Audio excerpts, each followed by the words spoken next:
past is really everything to the El Cortez. We really like to look to it. It is really the only property I would be able to say truthfully in Las Vegas that has a sense, and maintains a sense of what the past used to be like, from what you see, from what you hear, from kind of the overall experience. Once you enter our doors, you just get a sense of the past. This is where it all started. This has been running since 1941. The section of the casino we're sitting in right now was built in 1941. These low ceilings represent the original building, the original footprint, and where we're sitting is the original spot where people gambled almost 80 years ago, right here at El Cortez. You take pride in that, in being able to keep it, and being able to keep the history of it together. You know, the El Cortez really is such a unique space in that it really retains a sense of history wherever you go, whatever you're doing, and you really kind of get this nostalgia for the past, whether you have experienced it yourself or you've just heard about it, or you know nothing about Las Vegas history. You kind of get a sense that this is what it used to be like.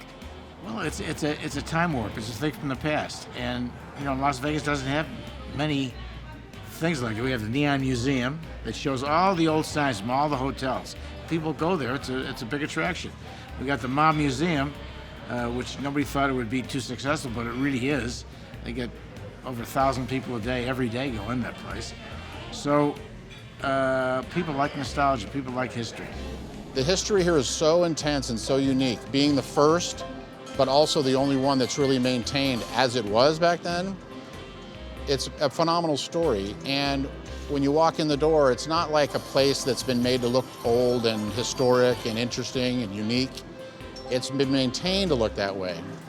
Like this, like nice, like, you know, this is like a nice comfy chair, and there's wood and these dots on this. Like, who thought of these dots? I love these dots. They're classic. It just makes you feel like, I don't know, you're in, like this, it makes you feel like time stops for a bit, you know? And that's the best Las Vegas can be, is when time stops and you're just purely in the moment. And the moment that they craft here when they do stop time is one of like Dion and the Belmonts, you know? Or like the first, you know, hour and a half of Goodfellas where nothing bad happens yet. The El Cortez is definitely a part of the past, and the past is a part of the El Cortez.